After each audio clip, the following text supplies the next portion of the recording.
sa Panginoon, no? So, sa ating pong pagsisimula at sa ating first time natin ginawa to mid-year, yung prayer and fasting, no? And I believe God allowed this one para lalo niya pagtibayin kung paano tayo ay kumapit sa Kanya. Magtiwala sa Kanya at sumamba sa Kanya. Napakahalaga po yung mga bagay na naisipagawa sa atin ng ating Panginoon ngayon. Lalong-lalo na doon sa team na binigay sa atin ngayon, no? Miracle. Miracle, nangyayari yan araw-araw sa ating buhay. Nagbibigay ng miracle sa atin si God, ano? And yung napakagaling yung nasa baba nung let Him be known. Yan po talaga yung panawagan ngayon na para sa atin, para sa mga kaluluwa na hindi pa nakakakilala sa Panginoon na ipakilala ang ating Diyos. I just want to share lang po yung kagagaling ko sa Pilipinas. Talaga makikita natin ngayon, parang yun lang, mga LGBT parang okay na sa tao, sa mga population, yung magka-partner, yung parehong kasarian, magkasawa, maging sa ating television po ngayon, talagang kung tayo ini-speed up natin yung pag-share ng word, naku, mas lalo po kung makikita natin sa Pilipinas na talagang mas mabilis din ang kaaway na propagate ng mga kasinungalingan ng mga kamalian. Kung pupunta kayo sa mall, bata, lahat ng age, makikita mo may naka-lipstick, na parang may talagang lalaki, nakakalungkot po. No, kaya ito isa sa bagay na nais iparating din sa atin ng Panginoon, no? Yung tayo manindigan tayo sa salita ng Diyos, ibahagi natin. Para doon, alam ko, lahat naman ng mga taong yun may pag-asa pa. No, magpagamit tayo, una sa ating family. Ibahagi na natin sila kung hindi pa sila nakakilala. So yan po yung panawagan, let Him be known. At paano natin siya may papakilala, dapat din tayo mag-soak din tayo sa Kanyang salita, pag-aralan natin siya. No? So, pinapapunta pa ako sa okay na yun eh. So yun, nasabi ko na po lahat, no? So, sa ating gagawin ngayon at yung flow ng ating program, after this, greetings ay yung ating worship team para sa opening song, and then yung devotion. Tapos nun, para po malaman nyo lang yung flow ng ating gagawin ngayon. Then after that, yung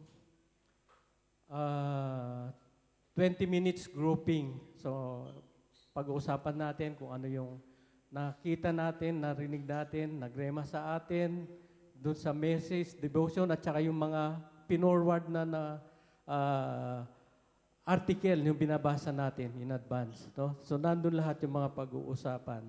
So ngayon, bago po tayo magsimula, samahan niyo muna ako sa maikling panalangin. Dakila naming Diyos na makapangyarihan sa lahat. Maraming salamat, Panginoon, sa araw na to, sa mid-year na ipinagkaloob mo sa amin na kami po ay magawa po namin itong prayer and fasting. And not only prayer and fasting, Lord, nais mo rin na bawat araw po, marami po kami mga bagay na nagagawa na hindi po ka-load sa iyo, and we must repent to you, O God, sa mga bagay na hindi po kalugod-lugod na nakita mo na yung mga choices namin, yung mga decisions namin, Panginoon. Kaya maraming salamat, Panginoon, sa pagkakataon. Alam ko po na kayo ang nagtalaga nito, at ito ay isang bagay na napakahalaga sa amin para sa pagpupuri, pagkilala namin sa inyo bilang aming Diyos at tagapagligtas. Kaya sa araw na to, tulungan mo po kami, samahan mo po kami, O God, yung aming devotion, nawa ay magamit po namin to para sa paglabas po namin to, pagbabahagi namin, pagpapakilala po namin sa inyo. At alam po namin na ito ang inyong utos sa amin, ang maibahagi ang inyong salita. Hindi po kami magpapabago ng tao, Panginoon. Subalit kayo lamang, Panginoon. Gamitin mo po ang bawat isa sa amin. Kaya maraming salamat, O God, sa pagkakataon na to. Alam po namin na we are victorious in these things, Panginoon, dahil alam ikaw ang nanguna sa amin. Kaya maraming salamat po. Itong aking dalangin sa pangalan ni Jesus. Amen. Amen. So let's call on our music team para sa ating pong Okay, let us all stand up po.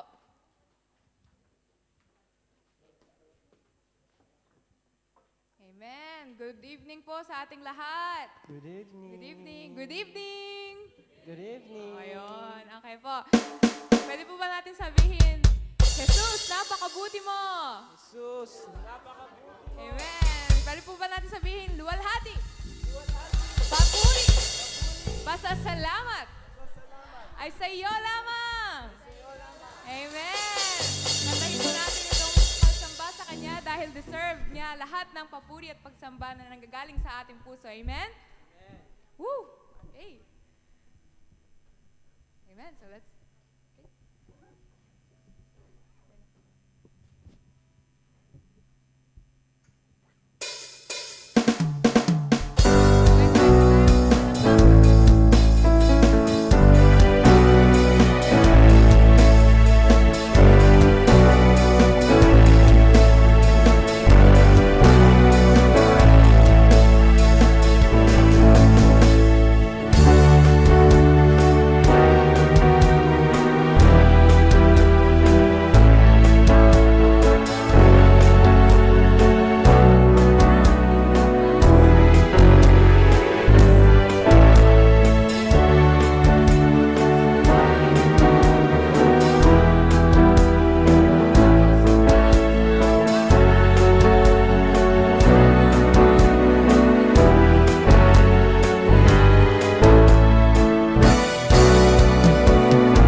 ito po yung sa ano na tayo sa ating devotion and the opening prayer.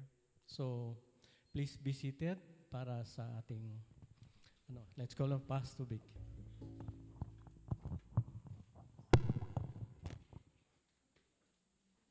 Bago po tayo pumunta sa ating devotion, tayo po ay yumuko at pumikit. Ama naming Diyos, salamat po sa araw na ito, gabing ito, Lord God, na tinipumuli kami upang ipagpatuloy, Panginoon, ang aming ginagawang prayer and fasting. Lord, salamat po, binigyan mo kami ng kakayanan, pagkakataon, Panginoon, upang makaniig ka sa pamagitan ng aming prayer and fasting. Lord, I know, hindi po ito isang sagabal sa amin, pagkos ito po ay hinahayaan mo, Panginoon, kami, o ninanais mo, Panginoon, kami na makasama ka, Lord God, through our prayer and fasting. Lord, I pray, Panginoon, na sa aming munting pag-aaral at pag-uusap, Lord God, ay sumama ka sa amin, ang iyong banal na Espiritu, Panginoon, ang maging sentro, Panginoon, ng aming buhay at pag-uusap. At ganun din, Panginoon, ay bigyan mo kami, Panginoon, ng malalim na pag-unawa at pagkakaalam, Panginoon, sa iyong mga salita. Lord, ang lahat pong ito ay nilapit ka sa iyo sa tanging pangalan ni Jesus. Amen. So tayo po ay first time po natin, kagaya po ng ating napag-usapan last Friday. Sino po ang naka-join last Friday kagabi? Amen, no? Halos lahat tayo nandyan. At sabi nga, this is the first time na tayo ay naggawa ng mid-year, no? Normally, ginagawa natin to during the starting of the year. But because why do we think we need to, no? Ano po ba sa tingin nyo, bakit kailangan, Pastor, kailangan pa ba yan? Meron na nga tayong beginning of the year, meron pa mid-year. Kasi po, bakit dinodoble pa? Kasi po, yung kalaban din natin dumodoble. Di po ba? Sabi nga kanina ni Pastor Rod, sa kaliwat kanan na yung mga dinadanas natin sa mundong ito, kung hindi po tayo mapapa sa ilalim sa kapangyarihan ng Panginoon, mahihirapan po tayo. No? Kasi po, hindi po, yung mundo po natin, hindi po pabuti. No? Ang mundo po natin, pasama. No? At hindi po yan lingid sa atin dahil nakasulat na po yan. No? It is already been declared, and it's already been proclaimed by the Lord that in the last day, things will get tougher and tougher. So, kung ang mundo po natin ay pahirap ng pahirap, pasama ng pasama, there's only one hope sa ating pong mga Kristiyano. Yan po ay tayo ay mapuspos ng Panginoon ng kanyang kapangyarihan para po tayo ay mag-thrive, no?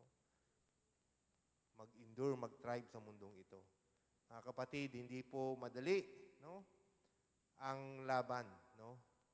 Hindi po madali. Hindi po iyan lang, parang wala-wala lang, no? Kung inaakala po natin, no, na tayo ay we can just go through, no, dito sa mundong ito without the power that is given to us by the Holy Spirit for the protection of God. Kaya diyan we need really miracle in our life, no? Kasi po hindi po madali, no, ang buhay natin. And every day is a battle, and every day God is continuously pouring out His miracle and blessing to us. Kasi sabi ko nga, siguro kung isang minuto lang, isang oras lang na hindi tayo patnubayan ng Panginoon, grabe na ang mangyari sa atin. No?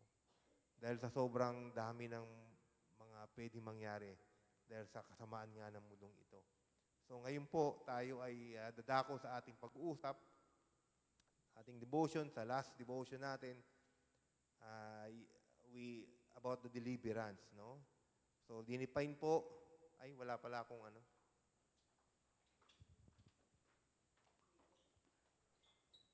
Dinefine po ang deliverance as, sabi po, is a rescue from bondage or a rescue from bondage or danger, no? So ang sabi dito, ang deliverance daw ay isang pag-rescue o pagsalba, no? Sa isang sitwasyon na pagkaalipin at kapahamakan, no? And wala na po akong maisip na pinakamagandang panahon kung tayo ay makaranas ng ganitong klaseng pag-rescue kundi ngayon, sa panahon natin ngayon. Dahil nga po sa dami ng problema ng mundong ito, hindi niyo po napapansin, di ba? Lahat po ng bilihin tumataas. Di ba? Lahat ng gera nandyan, di ba? Lahat ng awayan, mapagera man o awayan sa politics, kahirapan ng buhay, pagtaas ng presyo, nandyan po lahat. No? Dagdag mo pa yung personal pa natin mga problema. So, nandito po tayo sa panahon na tayo po ay ang naghahari, no? Ang naghahari sa kamunduhang ito ay puro kahirapan, away, galit, no? Pagkasarili, lahat po 'yan. This is a bondage. This is slavery and danger in our midst, no? That's why we need the deliverance. So sabi po doon sa ating kung pinag-aralan po natin yung ating pamphlet, nandiyan po yung sa Exodus, di po ba? 14:13 to 14. Sabi po diyan ni Moses answered the people, "Do not be afraid, stand firm, and you will see the deliverance the Lord will bring you today. The Egyptian you see today will never see again. The Lord will fight for you. You need only to be still." So even pala doon sa unang panahon pa, God is in the business of delivering people. And not only just all the people, but certain people, which is in this day, sa panahon ni Moses, yung kanyang piniling bayan ng Israel. Today, hindi lang po Israel ang kasama sa dinideliver ng Panginoon. Ngayon po, kasama na po tayong mga Gentile, no? So, sa mundong po nating ito, so makita natin yan from the very beginning, marami na pong ginagawa si God na pagliligtas sa mga taong kinalulugdan niya, no? At kaya nga po, sa mundo nating ito, meron pong mga many bondage and danger in our life. Napakadami po niyan, di po ba? The most is yung bondage of sin, no? The effect of sin, the everlasting bondage, which is the everlasting place in hell, no? So alam na po natin yan, no? Kung tayo ay mananampalataya, hindi ko na ho kailangan yan. From the maraalam na natin yan, John 3:16, Romans 6:23. Alam na po natin na ang pinakamatinding bondage na pwede nating maranasan bilang tao, yung forever, yung everlasting bondage, everlasting slavery in hell, which is the God that we serve already have sinagot na po yan, no? Yan po ay tinugunan na ng Panginoon nung napako po ang ating Panginoon Jesucristo sa krus. Tinugunan na po yung problema na yan. Napakalaking problema na yan. Ang kailangan lang po natin ay tanggapin ang ating Panginoon Jesucristo bilang ating Diyos na kapagligtas. At yan pong bondage, everlasting bondage, yan po ay masosolve na po yan. No? Kaya sabi po sa Romans 8:1, di ba? Therefore, there is now no condemnation for those who are in Christ Jesus. So, hindi po yan ang problema natin, mga mananampalataya. Dahil nung pong tinanggap natin si Kristo, hindi po natin kailangang gumawa ng anumang bagay. Manampalataya lamang tayo kay Kristo. Na-solve na po yung problema ng pinakamalaking problema, everlasting bondage na yan. Pero hindi po yun kasi ang problema natin. Dahil kung nakaligtas ka na, mananampalataya ka na, si God na, no? Pinangako ni God yan. Siya nang bahala sa everlasting mo, no? When you die, alam na natin. So, kumbaga, hindi yun ang ating concern na. Kumbaga, kung iyong tinanggap mo si Kristo, hindi na yan ang ating nagiging alalahanin pa. Ano po? Kung hindi po yun, kung ikaw ay ligtas na at hindi ka na hahatulan, sabi niya, there is no condemnation for the Christian like you and me.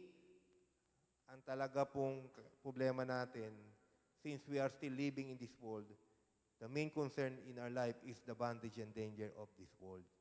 Kung saan po tayo namumuhay ngayon. Yan po ang talagang concern natin. How can we live our life free of bondage, of sin, bondage of, bondage of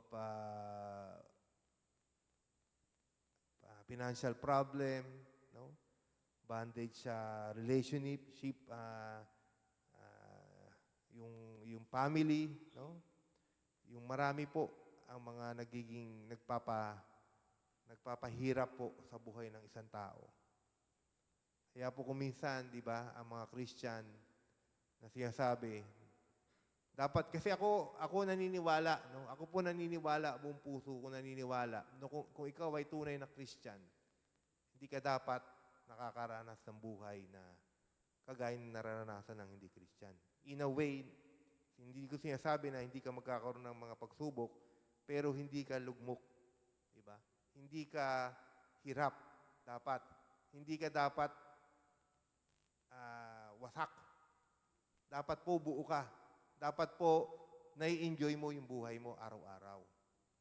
Hindi ka yung tao na paggising sa umaga, parang ayaw nang gumising. No? Diba? Parang gusto na sumuko sa buhay. Hindi dapat ganun. Pero it's a reality po, di po ba? Kasi nga sa sobrang dami ng problema ng mundong ito, hindi pwedeng hindi ka maapektuhan in one way or another.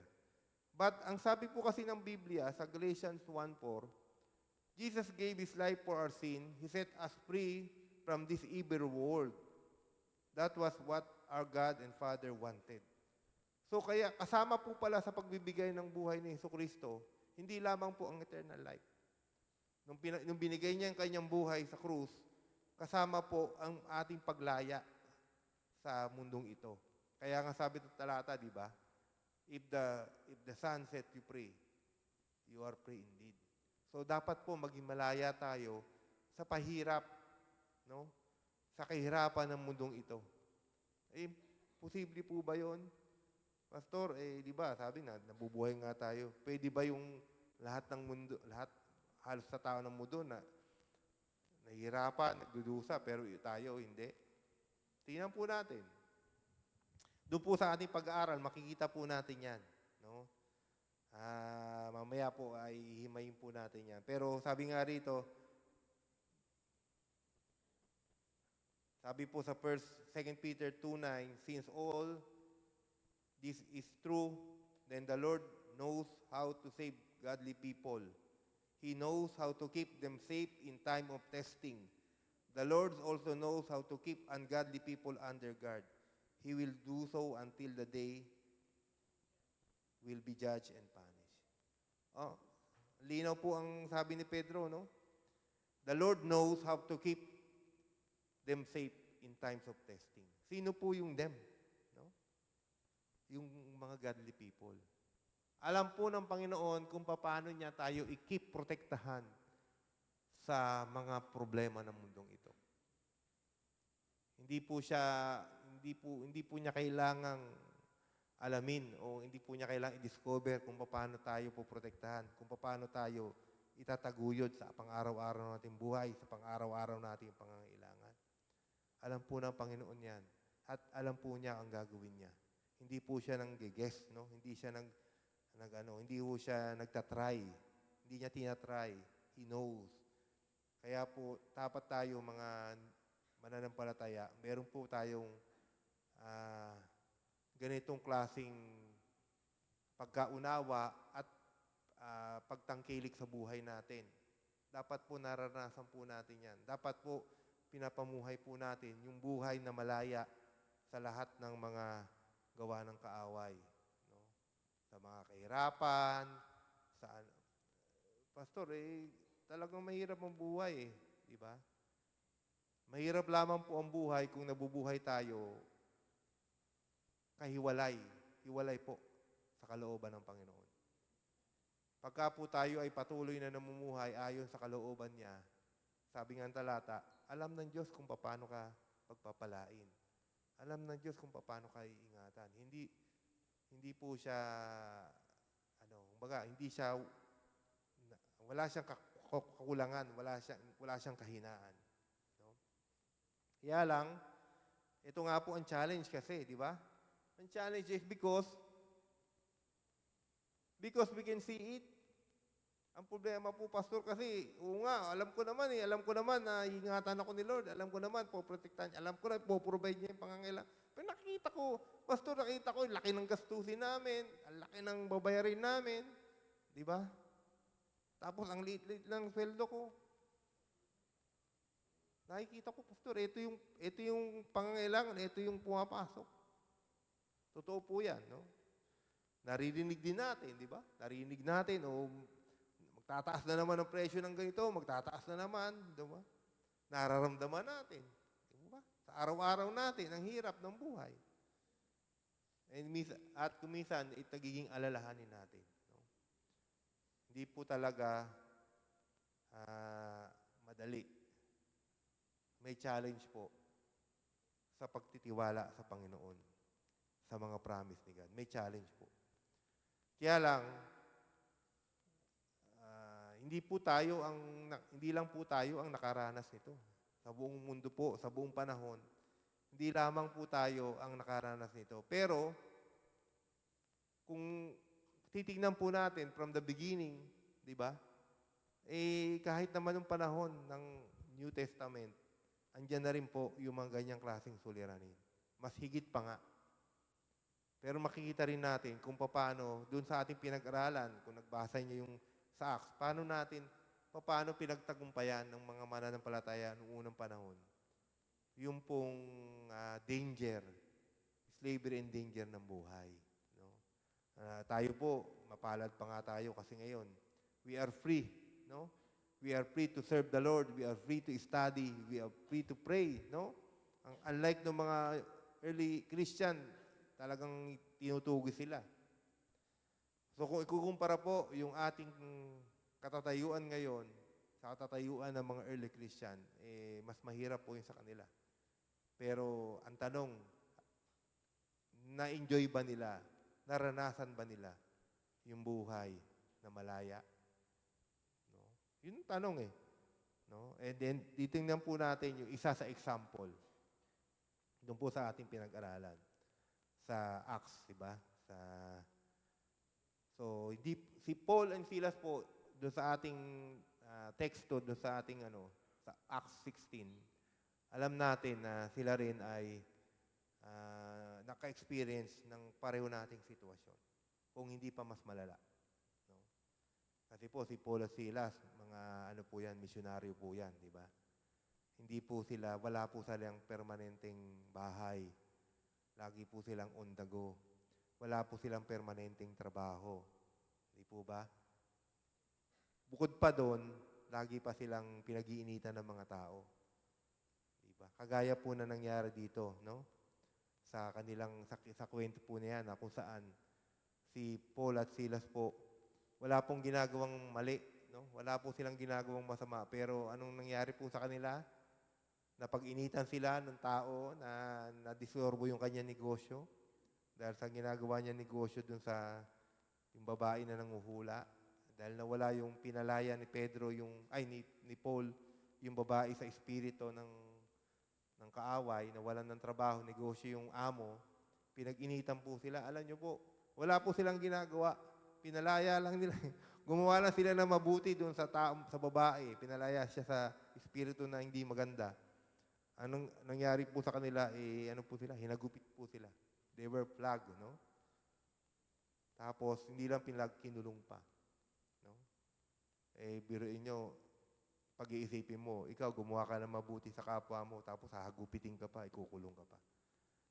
So, siguro naman, hindi mas malala yung kalalaga. Hindi mo iisipin na mas malala yung kalagayan mo sa kalagayan nila. Okay. Kaya lang, gusto natin malaman dyan, paano nag-respond si Paul at si Silas sa sitwasyon nila sa buhay. No?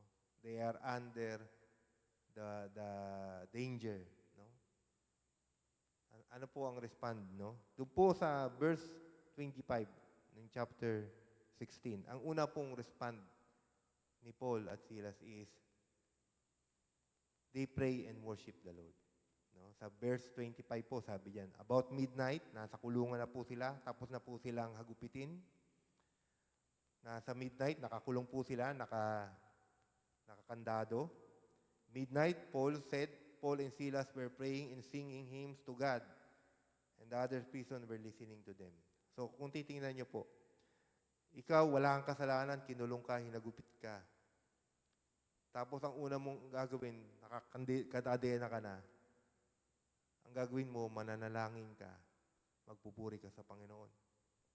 Kung sa ating panahon po yan, pupunta na ho tayo sa sa abogado niyan. Magrereklamo tayo niyan, ng injustice, di po ba? Human rights violation, kasi walang trial eh. Di po ba? Yung panahon po na yun, actually, meron na pong meron ng justice system. Kasi Roman era na po. Meron ng mga batas na hindi ka pwedeng ikulong basta-basta kung hindi ka dumaan sa proseso. Na hindi ka napatunayan na nagkasala. Dito po, wala. No? Napagbintangan lang, hinagupit na, kinulong pa. So kung ikaw po si Paul Silas, hindi ako tatahimik yan. Talagang angangawa ako dyan. Di ba? Kasi walang justice. Pero tingnan niyo po si Paul Silas. Ano po ang kanilang response? They pray. No? And sing hymns to the Lord. Ang ganda po nung tayo po ba, pagka tayo nakakaranas po ng mga injustices sa ating buhay, nakakaranas po tayo ng mga mabibigat na problema, ano po ba ang una nating ginagawa? No? Kadalasan po, hahanap tayo ng paraan eh. Di ba? Kadalasan, magtatatawag na tayo dyan kung saan tayo makakahanap ng solusyon, ng kakampi, ng paraan. Di po ba? Pero ang first na respond po ng tunay na manampalataya kagaya ni Paul Silas is they pray and worship the Lord. In spite of the situation. No, kung gusto po natin magkaroon tayo ng kalayaan sa ating mga sitwasyon, no, wag ho natin masyadong ubusin yung oras natin sa paghahanap ng diskarte. No? Ubusin po natin yung oras natin sa pananalangin. Di po ba? Kagaya ng ginagawa natin. Kaya ho tayo nagpe-prayer and fasting. Because more than our ability to resolve or to get answer to our problem, mas makapangyarihan po ang pananalangin sa ating Panginoon. No? Yan po ang unang respond ng isa pong mananampalataya na nakakaharap ng Pangalawa po, no? Ano po ang nakita natin doon sa story na yon? Second response, they didn't take advantage of the situation. They know the will of God. Sabi ng verse 27, the jailer woke up, and when he saw the prisoner doors open, he drew his sword and was about to kill himself because he thought the prisoner had escaped. But Paul shouted, "Don't harm yourself. We are all here." Tingnan niyo po ang sitwasyon na to. Umaaway sila, naggumawa ng himala ang Panginoon, lumindol, nakalas lahat ng kanilang mga kadena, nabuksan lahat ng cell. Kung ako po siguro yun, tumakbo na ako papalabas. And I will think, baka isipin ko, ito na ang sagot ni God. Hindi po. No? Alam niyo po, talagang malalaman mo na si Paul at Silas, alam nila ang kalooban ng Panginoon. Alam nila na hindi kalooban ng Panginoon na sila ay tumakas. Hindi po ba? Alam nila na nakalas siyang kadena, nabuksan pinto, hindi para sila tumakas. Dahil hindi gagawa ang Panginoon ng paraan na hindi makatwiran.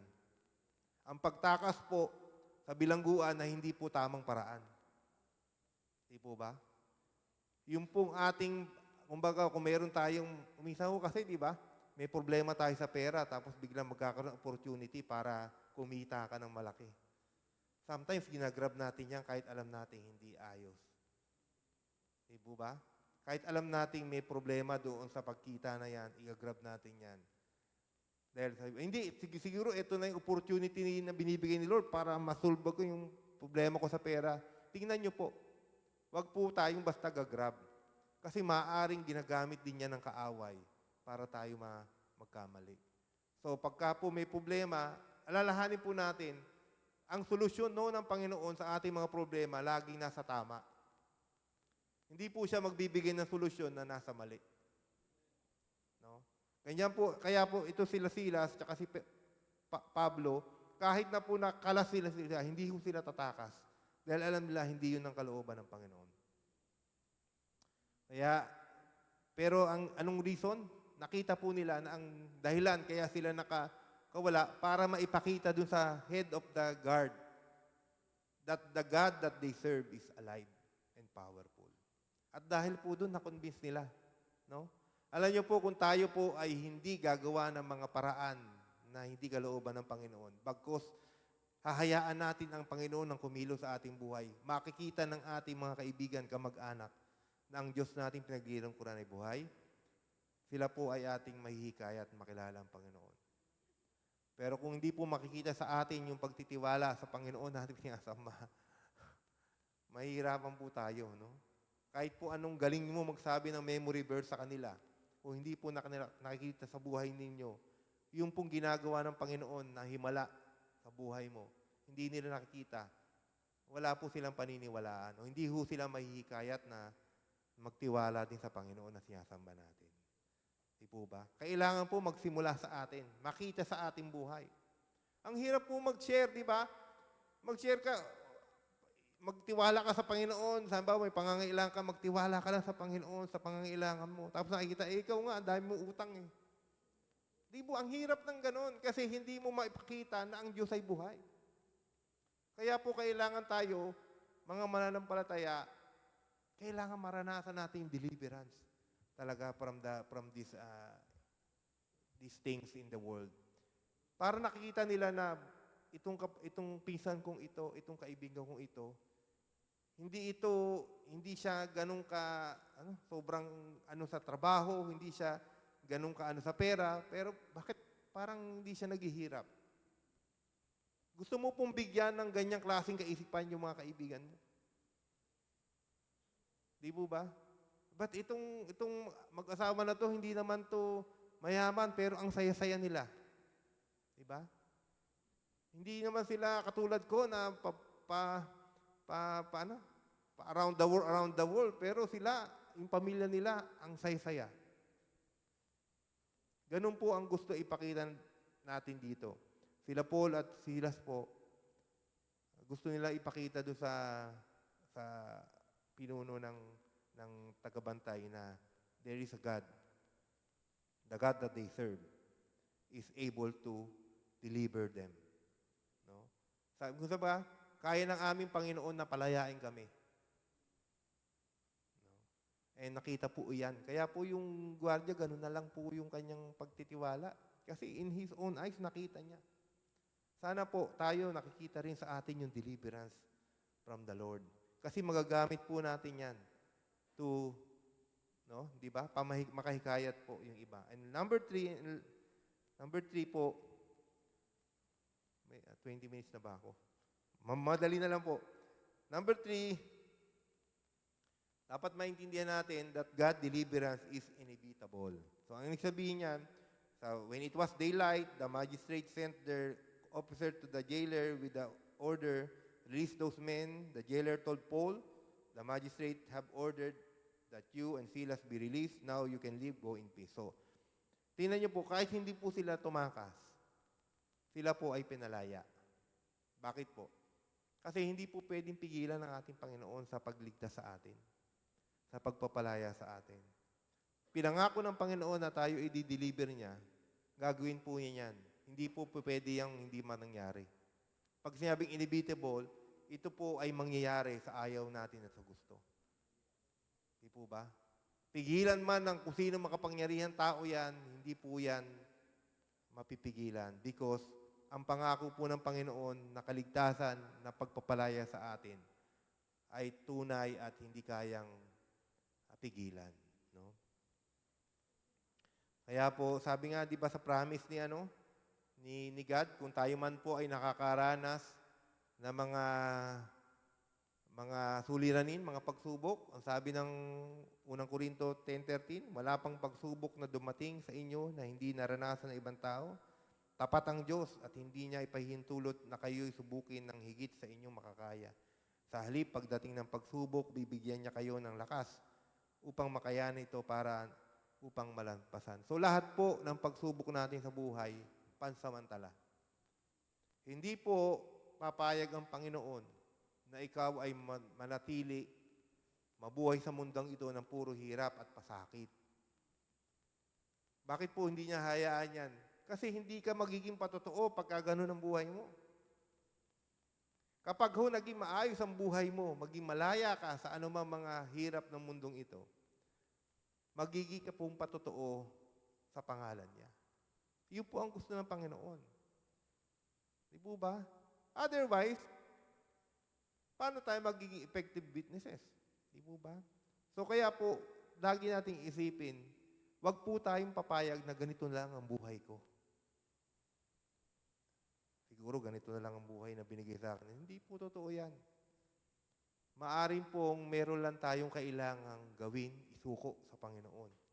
Baka kaya hindi pa tayo nakakalaya doon because hindi pa natin talaga totally nauunawaan at naibibigay yung dapat na pagsuko natin sa Panginoon. No? Because hindi po kailanman pwedeng sumira ang Panginoon sa kanyang mga salita. So, sa ating po na pag-aralan ngayon ng devotion natin, 3 bagay po ang nakita natin doon sa buhay po ni Paul at Silas. Number 1, focus on praying and worshiping God.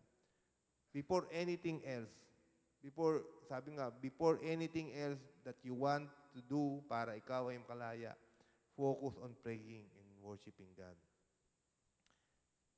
Number 2, because when we pray, di ba? When we pray, God start to work. Di ba? Pagka nanalangin tayo, nagsisimula ng kumilos ang Panginoon. Pero kung ang inuuna mo, yung iyong diskarte, ikaw ang kumikilos. Di ba? Hindi ang Panginoon. So, saan ang tingin mo mas magiging magandang kakalabasan? Ang pagkilos mo o ang pagkilos ng Panginoon? Di ba? Number 2, keep on taking the right process according to God's process. No, wag po tayong gumawa ng shortcut. Matuto tayong magintay, matuto tayong magtiwala sa proseso ng Panginoon. Minsan po kasi tayo, 'di ba, masyadong nagmamadali, 'di ba? Pero ang God po, hindi naman siya nililate eh.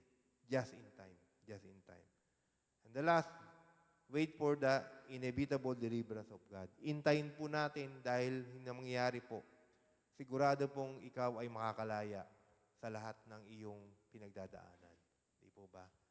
Iintayin lang natin, mag-iintay lang tayo. Pero pag ang pangako ng Panginoon, mangyayari yan. Hindi yan pwedeng hindi mangyari. So, yun po ang ating pag-aaral at tayo po isang daling manalangin. Lord, salamat po sa paalala mo sa amin na kami po ay may plano ka sa amin na kami ay makalaya, Lord God, sa lahat ng mga kabigatan ng mundong ito, Lord God. Sa simula pa lang po, sinabi mo na meron kang paraan upang ingatan, upang palayain ang iyong mga anak sa anumang klase ng mga pagsubok, Lord God. Sinabi mo na sa iyong mga salita na ang plano mo sa amin ay laging para sa aming kabubuti at hindi sa aming kisasama. Lord, nagtitiwala po kami at naniniwala sa iyong mga salita.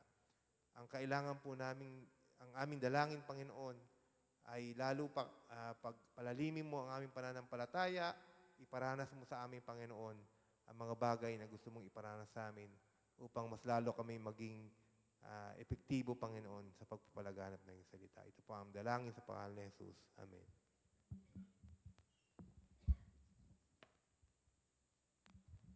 Praise God sa kanyang magandang balita sa atin ngayon. Talaga pong marami tayong nakikitang kwento sa Biblia na talaga makakatulong sa atin and how God delivered His people.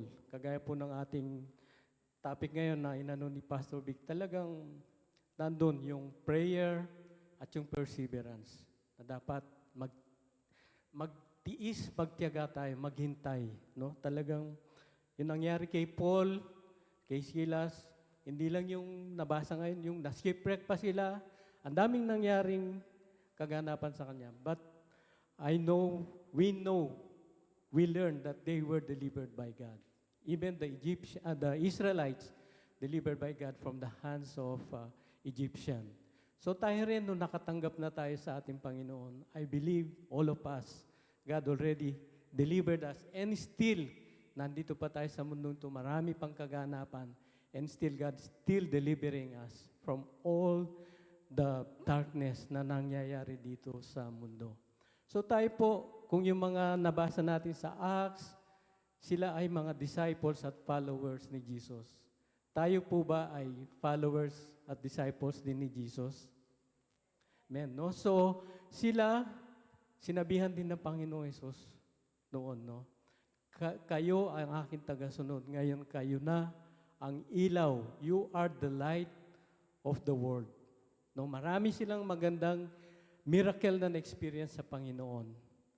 Sabi nga ni Jesus, you are the light of the world. Huwag niyong itago ang inyong ilaw. Sabi niya, let your light shine to others. So ito po yung theme ng ating prayer and fasting. Yung ibahagi. Let His name be known. Ibahagi ang ating Panginoon para ma-experience din ng iba yung ating naranasan din. Kung ano yung naranasan na nasulat sa book ng mga apostles, mga disciples doon na ating nakita ngayon, napag-aralan, at ngayon ay naranasan na rin natin dahil tayo ay naniwala na nampalataya, ipamahagi rin natin. Tayo ay maging ilaw sa iba. Ibig sabihin, marami po, kagaya ng sinabi rin ni Pastor Vic kanina, mahirap ang mabahagi. Nandyan, kapag tayo ay alagad ng Diyos, nandyan ang persecution. But be still, no? God will deliver us. Kung ano yung layunin niya sa atin, na nais ipagawa sa atin, kapag tayo ay umaasa sa Kanya, He will deliver us. At masisira natin yung mga, lalo na yung mga mahal natin sa buhay. No? Una yung mga kamag-anak natin. So sige po, at sa ating susunod na program is mag-group tayo. No? So grouping into, kasi meron tayo 10 facilitators. So siguro bibilang muna tayo ng 1 to 10. I think we have 4 each group pag nagbilang tayo ng ganun. So magsimula yung counting. Kejay. 1 to 10. Ating mga pinag-aralan at diniscuss kanina, meron po tayong mga parte ng ating buhay na nahihirapan pa tayong ipagkatiwala sa Panginoon. No? Alam natin, mga part ng ating buhay na madali, pero may mga part na mahirap. So ngayon pong gabi, nais ko pong ipanalangin, panalangin kayo, manalangin tayo, para po doon sa mga bagay na nahihirapan pa tayong isuko sa ating Panginoon at pagtiwalaan siya na gusto natin makalaya. No? Kung meron man tayo halimbawa, mga sama ng loob pa na hindi pa natin kayang patawarin o makawala doon sa sama ng loob na nasa ating puso pa hanggang ngayon sa ginawa ng kung sino man sa ating in-offend tayo, ginawan tayo ng masama. Kailangan po natin yan makalaya dyan. Doon sa puso na mayroong galit o yung galit na hindi pa natin talaga ma-heal yung sakit. Yung pag nakikita po natin o naalala na re-remind tayo, nandun pa rin. dapat po makalaya po tayo dyan. Dahil hindi po kalooban ng Panginoon na tayo ay mabuhay na merong galit sa ating puso. No? Meron din po mga tao na hanggang ngayon nahihirapan pa sa kanilang mga finances, no? Na hindi tayo makalaya sa mga pagkakautang o hindi tayo makalaya sa ating mga finances.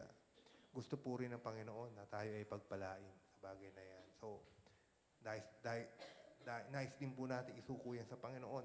Hindi rin po gusto ng Panginoon na tayo ay naghihirap o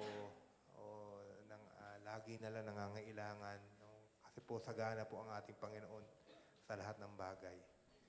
So, isa pong magandang patotoo kung tayo po ay makikitaan ng ganong klase na pagtitiwala sa Panginoon. Minsan po kaya tayo kinakapos kasi hindi ho natin na pagkakatiwala sa Panginoon yung dapat ipagkatiwala sa Kanya. Ang sabi po ng talata ng Panginoon, kung ano man meron tayo, kung ipagkakatiwala natin sa Kanya, papadamihin niya po yan. No? Meron din naman na nakagapos pa sa mga bagay na hindi siya makalago, hindi siya lumago dahil hindi niya babitawan yung bagay na ito man ay isang tao o kaya ito man ay isang bagay o isang relasyon na hindi mabitawan. Kaya nahihinder tayo sa paglago. Kailangan din natin makalaya dito. No? Kung meron din tayo mga kasalanan lagi na natin nagagawa. No? Lagi natin na ulit-ulit na lang, hindi natin makalaya-laya dito. Ayaw din ng God yan. No? Gusto rin ni God na tayo ay makalaya sa mga kasalanan na paulit-ulit natin nagagawa. Na pagdating na pagka sa temptation na yan, lagi tayong bumabagsak. So ayaw po niyan ng Panginoon. Gusto niya makalaya tayo dyan. So ngayong gabi, pigit po tayo mga kapatid. Isuko po natin ang lahat ng ito sa ating Panginoon. Sapagkat wala pong ibang tutulong sa atin. Kung meron tayong mga bisyo na hindi mabitawan, wala pong tutulong sa atin kundi ating Panginoon. Siya ang may kakayanan, siya ang may kapangyarihan upang tayo ay mapalaya. Tayo po ay manalangin. Ama naming Diyos, narito po ang iyong mga anak. Dumudulog po kami sa iyo ngayong gabi sa pagtatapos ng aming prayer and fasting, Lord God. We come before you, Lord God, to ask, Lord God, for you to work into our life, Lord God. To free us, Lord God. Because there's no one, Lord God. Wala pong sino man ang magpagbigay sa amin ng ultimate na kalayaan.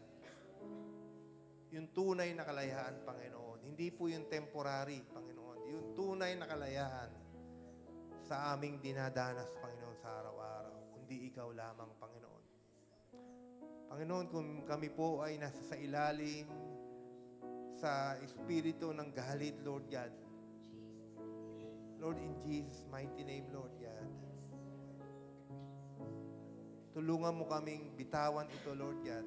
Palitan mo ang galit ng pagpapatawad, Panginoon. Palitan mo ng galit ng pagmamahal, Panginoon. Sapagkat ito ang naisin mo, Panginoon, para sa amin, Lord God. Kung sino man sa mga kapatid ko ang nakakaranas nito, isuko mo sa Panginoon yan.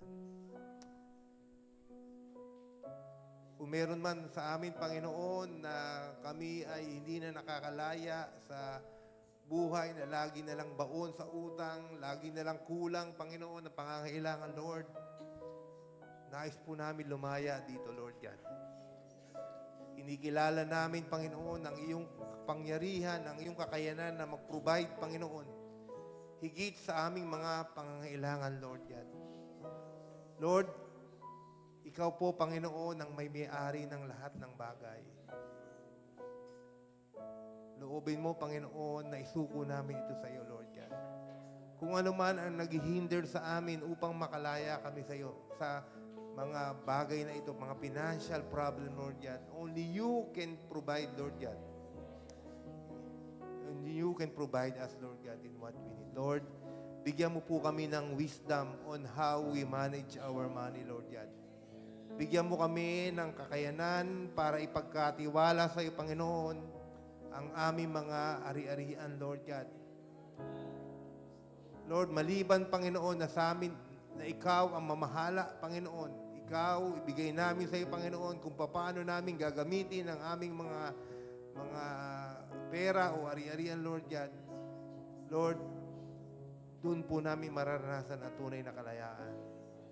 Hanggat kami po ang susunod sa paggastos o pag-decide how to manage our money, Lord God, hanggat ang aming sarili, Panginoon, mahihirapan po kami, Lord God. Kaya po, nais namin isuko sa iyo ngayong gabi. Tulungan mo po ang aking mga kapatid, kami, Panginoon, na tunay na may isuko, Panginoon, sa iyo ang bagay na ito. Sapagkat alam kong gusto mo kaming pagpalain, subalit nais mong tingnan ang aming puso. Ang sabi mong salita, hindi po pwede na dalawa ang aming Panginoon. It's either you or the money, Lord God. And you want us, Lord God, because you love us, gusto mong piliin ka namin, Panginoon, sa bagay na ito. Lord, kung meron man kaming mga bagay na hindi pa namin nabibitawan sa iyo, Lord God. Mga kasalanan man yan, Lord God, na wala po nakakaalam kundi kami. Lord, sinusuko namin sa ito ngayong gabi. Patawarin mo po kami sa aming mga kasalanan, Lord God. Gusto namin bitawan ang kasalanan ito, Lord God. Tulungan mo po kami, Panginoon. Hindi po madali sa amin, Lord God. Pero dahil sa tulong mo, Panginoon, alam po namin gusto mo kami makalaya dito. Lord, we give it to you, Lord God. Kung meron man kami mga bisyo, Panginoon, na hindi nakakalugod sa iyo, Lord God. Hindi man nalalaman ng ibang tao na alam mo, Lord God. Ikaw lang ang nakakaalam, Panginoon. Lord, nais namin isuko sa ito, Lord. Mga kapatid, sambitin niyo po sa Panginoon yung mga bagay na gusto mong isuko sa Kanya. Sapagkat maliban na isuko natin sa Kanya, Lord, hindi po kami makakalaya, Lord. Lord, tulungan mo po kami. Ikaw po, Panginoon, ang nakakasiyasat ng aming mga puso. Baguhin mo po ang puso namin, Lord God. I-reveal mo po sa amin ang lahat ng mga bagay na nais mong alisin namin sa aming buhay, Lord God. Para maging kami tunay na malaya, Panginoon, kailangan po hubad kami nga harap sa iyo. Kailangan po wala po kaming dala-dala, kundi ikaw lamang, Panginoon. Dahil hindi po kami makakalayan tunay hanggat hindi po namin bibitawan ang bagay na ito, Lord. Lord, kagaya po ng sabi ni Haring David, Lord, check our heart, Lord God. Try us, O Lord. Try us, Lord. See our hearts, Lord God. Tingnan mo po ang aming puso at isipan. Ano po ang laman niya, Lord God? Ikaw ang nakakakita, Lord. Lord, nais po namin isuko ang lahat ng ito sa iyo. Ngayong gabi, sa iyo po namin pinagkakatiwala ang lahat ng ito. We proclaim, Lord God, we surrender everything to you, and we proclaim freedom, Lord God, from you. In the mighty name of Jesus, Lord, we declare freedom for all these things, Lord God. We hold on to your promise, Lord God. As you have said, if the Son set us free, we will be free indeed. Kaya ngayong gabi, Panginoon, palayain mo po kami, Panginoon, sa tanging pangalan ni Jesus na aming Diyos at tagapagligtas. Amen and amen.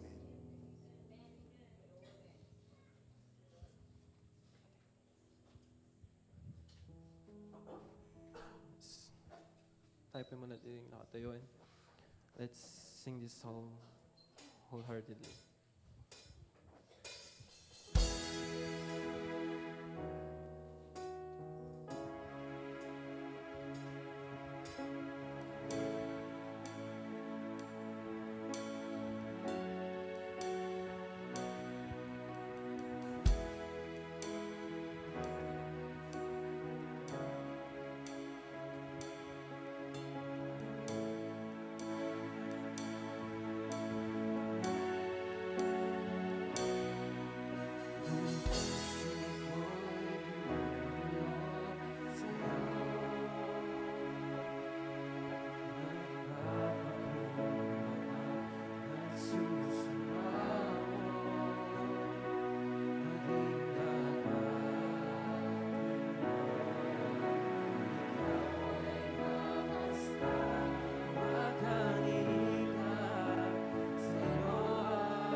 Maghari ka, O Diyos, ngayon at kailanman. One more time. Maghari ka, O Diyos, ngayon at kailanman.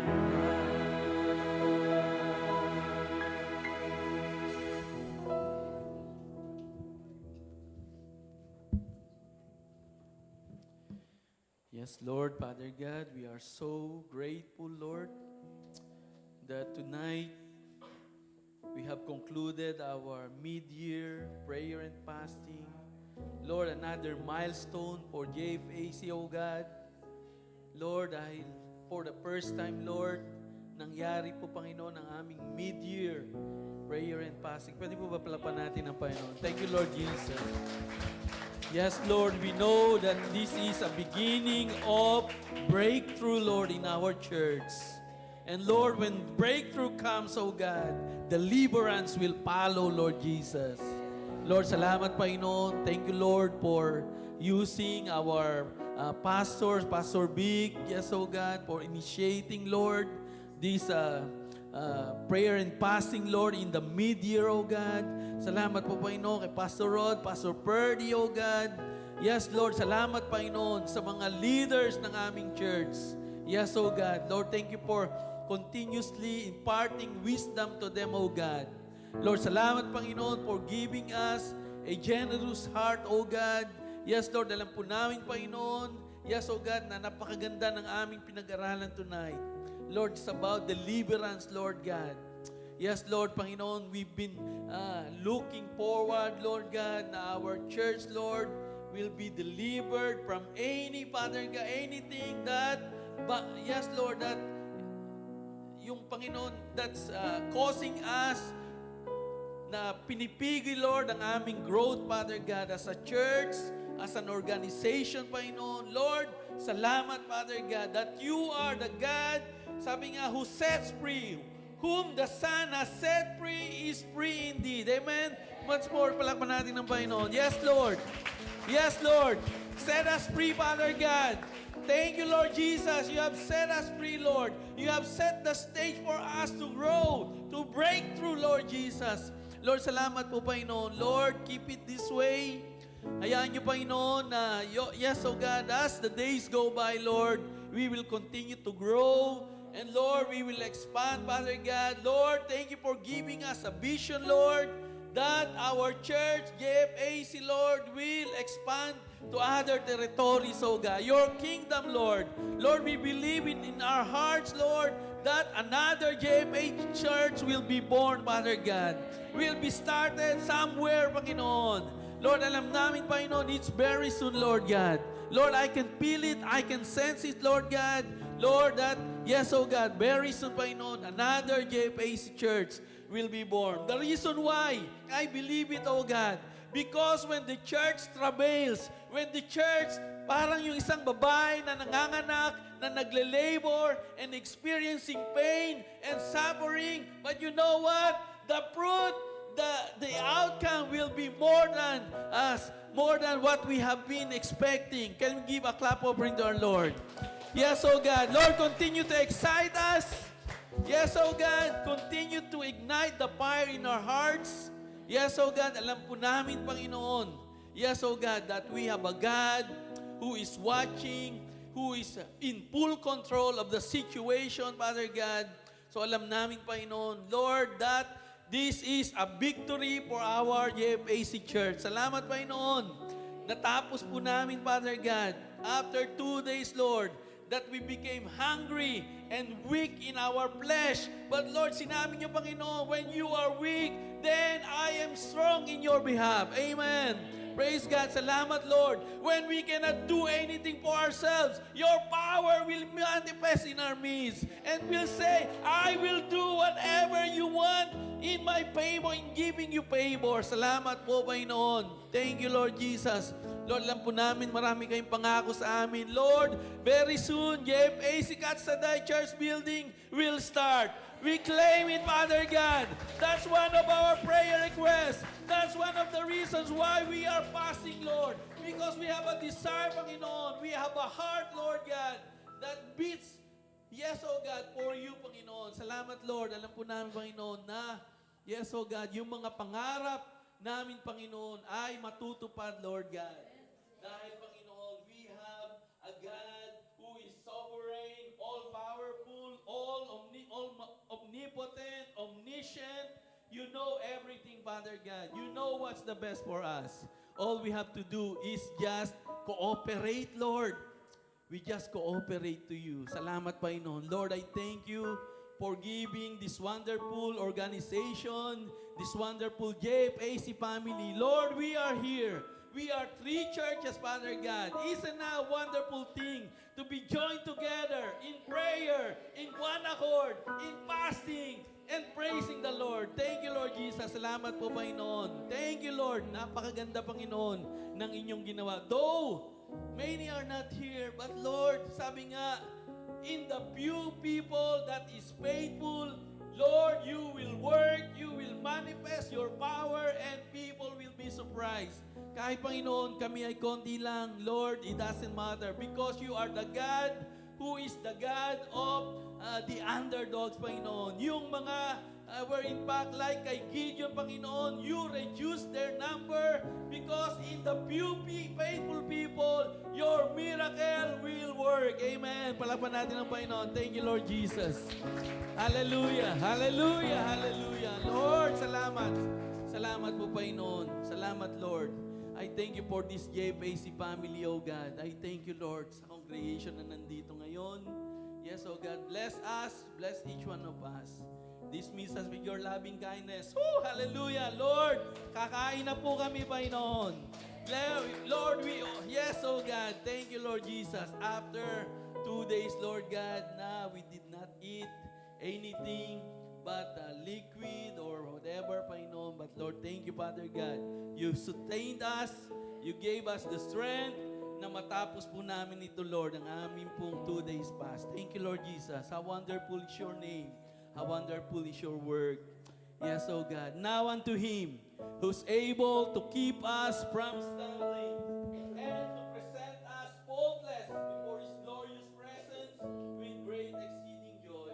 To our only wise God, our omniscient, omnipotent, all-powerful, sovereign God, to Him be glory, majesty, dominion, and power will be now and forevermore. And all God's children say,